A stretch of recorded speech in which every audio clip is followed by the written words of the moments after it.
Hello everyone, আশা করি ভালো আছেন। আমরা বরাককুণ্ড মেডিকেয়ারও যত ডাক্তার আইন আপনার লগে আমরা পরিচয় করাইয়া দেই। আজকে আপনারা দেখতে পারেন আমার পাশে একজন স্যার বাদ আছেন, ডক্টর অনির্বাণ সিংহ। স্যার হইলা নেপ্রোলজিস্ট, মানে কিডনি বিভাগের। তো স্যারে আমি মানে একটা প্রশ্ন করবো যে স্যার বেসিক্যালি মানে আমরা এটা ওই কিতা কইন, তোমার শরীরে হতা করেননি ফুলানিতে তোমার কিডনির প্রবলেম হইব। তো একজন মানুষে বুঝতে গিলা যেন তার কিডনির মানে প্রবলেম করি, মানে কিরকম বুঝবো আর এটা মানে এফেক্ট আইলে শরীরে। আচ্ছা, নমস্কার। আমি ডক্টর অনির্বাণ সিংহ। আমি একজন কনসালটেন্ট ফিজিশিয়ান এবং nephrology specialist based in Silchar and Barak Valley. Kidney রোগ বেসিক্যালি দু রকমের হতে পারে ব্রডলি। একটা অ্যাকুট কিডনি ইনজুরি আর একটা chronic kidney disease. Acute kidney injury ধরুন মানে কিডনিতে ইনসাল্ট রিসেন্টলি হয়েছে, ঠিক আছে। আর ক্রনিক কিডনি ডিজিজ মানে কিডনিতে ইনসাল্ট অনেক দিন ধরে একটু একটু একটু একটু হয়ে আসছে, ওটা ধীরে ধীরে ধীরে ধীরে বিল্ড আপ হচ্ছে। তো অ্যাকুট কিডনি ইনজুরি যেটা হয় ওটা সাধারণত একটা স্পেসিফিক প্রেসিপিটেটিং ফ্যাক্টর থেকে হয়। যেমন ধরুন ইনফেকশন হয়ে গেল, কিংবা কোনো লোক কোনো মানে পেন কিলার টাইপ কিছু একটা খেলো, কিংবা কোনো কন্টাইনমেন্ট ওষুধ কিছু একটা খেলো, কিংবা ধরুন হঠাৎ প্রেশার ফলে শক হয়ে গেল, প্রেগনেন্সি রিলেটেড জিনিস, ওইগুলোর জন্য মানে সেই কিডনির ব্যাপারটা হয়, যেটাকে আমরা অ্যাকুট কিডনি ইনজুরি বলি।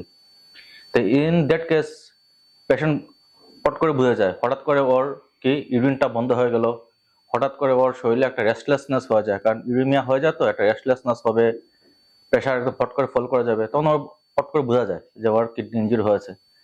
ওই ক্ষেত্রে সঙ্গে সঙ্গে ডাক্তার বাবুর কাছে এসে ওইটা ট্রিটমেন্ট করতে হয়। আর এবং মোস্ট অফ দ্য কেসেস এই কিডনি ইনজুরিটা রিভার্সেবল। সঠিক সময় যদি সেই ট্রিটমেন্টটা হয় তাহলে অ্যাকুট কিডনি ইনজুরি রিভার্স হয়ে একদম আগের মতো সেই কিডনির সুস্থ অবস্থা হয়ে যায়। আর একটা হলো ক্রনিক কিডনি ডিজিজ, যা মানে ধীরে ধীরে ধীরে ধীরে 3 মাস তার উপর ধরে কিডনিতে একটা ইনসাল্ট হয়ে হয়ে হয়ে আসছে, যার জন্য কিডনির একটা ক্রনিক স্টেজে গিয়ে একটা অসুবিধা দেখা দিচ্ছে। ইন দ্যাট কেস যদিও মানে সেই কিডনি যেটা ক্রনিক ভাবে ইনসাল্ট হলে কিডনি সেই আগের স্টেটে আসার চান্স অনেক কম থাকে, তখন আমরা ট্রিটমেন্টটা একটু আলাদা দিই। আমরা দিই মানে যাতে কিডনিটা একদম এন্ড স্টেজে ফেল যাতে না হয়ে যায়, আর যাতে ওই রকম পেশেন্টের ডায়ালিসিস সাধারণত যাতে না লাগে, আর যদি লাগে তাহলে অনেক ডিলে সময়তে গিয়ে যাতে লাগে। ওইসব কেসেস মেন কজ হলো গিয়ে ডায়াবেটিস এবং hypertension. In that case patient ওরা বুঝতে পারবে যে ধীরে ধীরে ওর রাত্রেবেলা প্রস্রাব করার প্রবণতা বেড়ে গেছে, পা ফুলে যাচ্ছে, প্রস্রাব করতে গিয়ে প্রস্রাবের সাথে ফেনার মতো যাচ্ছে কিংবা রক্তের মতো যাচ্ছে, প্রস্রাবের পরিমাণ কমে কমে আসছে, হঠাৎ শ্বাসকষ্ট হয়ে যাচ্ছে, হঠাৎ প্রেশার খুব বেশি হয়ে যাচ্ছে। ইন দ্যাট কেস মানে আমরা তো মেডিসিন দিয়ে ওইটার প্রোগ্রেশনটা আটকে রাখি। তো স্যার মানে বেসিক্যালি আমরা গ্রামাঞ্চল মানে কিডনির যে সমস্যা যেটা এটা থাকে, তো শিলচর 2 জন ডাক্তার আছে। তো ওই যে রোগটা হইতো না, যেন কিডনিত কোনো এফেক্ট আইতো না, মানে কিতা কিতা জিনিস করলে কিডনিত এফেক্ট আইতো না একটু হইবেন। ওই যেমন ধরুন ক্রনিক কিডনি ডিজিজ দিয়ে শুরু করলাম বলা। মেইন হলো গিয়ে ওই কিডনি ডিজিজের যে প্রেসিপিটেটিং কারণগুলো, ওইগুলোকে প্রথম কন্ট্রোল আনতে হবে। যেমন ক্রনিক কিডনি ডিজিজের মেইন কারণ হলো গিয়ে ডায়াবেটিস এবং প্রেশার, উচ্চ রক্তচাপ, হাইপারটেনশন। ওইটাকে যতই তাড়াতাড়ি পারা যায় মানে কন্ট্রোল করে রাখা। একটা একটা লোকের ধরুন প্রথম দিকে মানে হাই ব্লাড প্রেশার কিংবা ডায়াবেটিস ডিটেক্ট হয়েছে, ওরা ওইটা তো ট্রিটমেন্ট নেবেই, সঙ্গে সঙ্গে যাতে ওই মুহূর্তেই যাতে এসে একজন নেফ্রোলজিস্ট কিংবা কিডনি ডাক্তারের যাতে দ্বারস্থ হন, যাতে কিডনির কিছু ডিজিজ শুরু হওয়ার আগে ওইটা একটা ট্রিটমেন্ট দেওয়া যায়, যাতে ক্রনিক কিডনি ডিজিজটা না হয়। তার মধ্যে হলো গিয়ে কয়েকটা খাওয়া দাওয়া এবং লাইফস্টাইলের চলাচলের কয়েকটা অ্যাডভাইস আছে। খাওয়া দাওয়ার মধ্যে প্রথম হলো গিয়ে যেমন যাদের ধরুন হাইপারটেনশন আছে কিংবা যাদের ধরুন একদম early stage of chronic kidney disease শুরু হয়েছে, ওদের খাওয়া দাওয়ার মধ্যে ফার্স্ট অ্যান্ড ফরমোস্ট ইম্পর্টেন্ট জিনিস হলো নুন কম করা। এমনিতে তো বইয়ে লেখা আছে পার ডে লেস দেন 5 গ্রাম সল্ট খেতে, তো ওইটা তো কেউ তার মাপদণ্ড একদম পারফেক্টলি খেতে পারবে না। রাফলি যদি আমি বলি তাহলে বলবো যত কম পারা যায় নুন খাওয়া, ওইটাই ততটুকুই সম্ভব। যা একটু নুন তরকারিতে দিয়ে জাস্ট টেস্টের জন্য যারা যদি খেতে পারে ওইটাই বেটার। এক্সট্রা নুন নেওয়া, যেমন ভাতের সাথে নুন, চার সাথে নুন, লোক স্যালাদের সাথে নুন নেয়, ওইগুলো বন্ধ করা। কিংবা কোনো নুনতা জিনিস যেমন আচার, পাপড়, ভুজিয়া, ডালমুট, ফাস্টফুড, চিপস, যত জিনিস আছে, সল্টেড বিস্কিটস, ওইগুলো বন্ধ করা। সেকেন্ড হলো গিয়ে যেমন কয়েকটা খাওয়া দাওয়ার বদ্ধ অভ্যাস, যেমন tobacco and tobacco related product, সাদা গুঁড়া, খয়ার, জর্দা, বিড়ি, সিগারেট, ওইগুলো বন্ধ করতে হবে। আননেসারি শরীরে ব্যথা হয়েছে, কোমরে ব্যথা, আননেসারি দোকান থেকে নিয়ে একটা পেন কিলার খেয়ে নিলাম, একটু ব্যথা হতে না হতে, ওইটা অনেক কিডনি ডিজিজের